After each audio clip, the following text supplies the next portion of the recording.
So we're working on a cold ferment all whole wheat sandwich loaf. This dough had 3 different rises in the Instant Pot on Yoghurt setting before we popped it in the fridge, overnight in the fridge, all whole wheat sandwich loaf. This is the dough as it's just come out of the fridge after about 15 or 16 hours.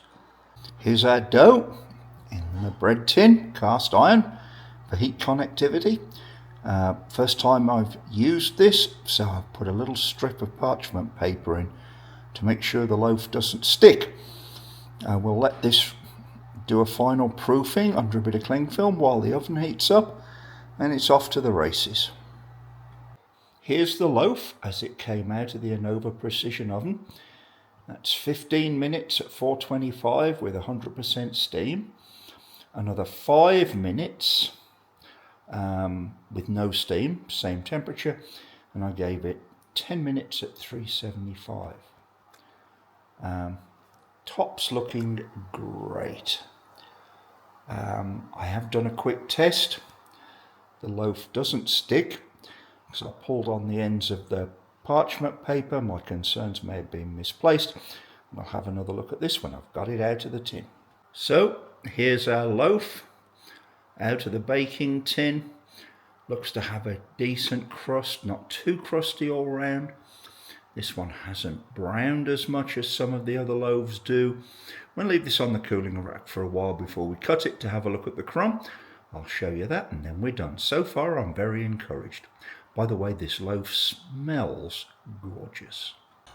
So here's what the crumb looks like of a higher hydration loaf after a long cold ferment. I did eat the end slice off here, and I'm going to tell you this bread is really soft. Will make a great sandwich loaf. It's also very tasty.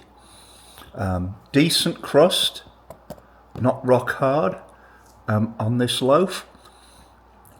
What I think I will do next time, this recipe was 3 cups of flour. I'll probably increase it to 4. I was a little concerned that I might overflow the loaf tin that I purchased, but now I see that's not going to be an issue. Next time we'll make a slightly bigger loaf.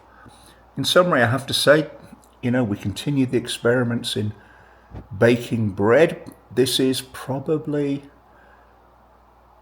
the bread I like the most so far. I'm very happy with this. Thank you for watching. I hope you have a great day in your kitchen today.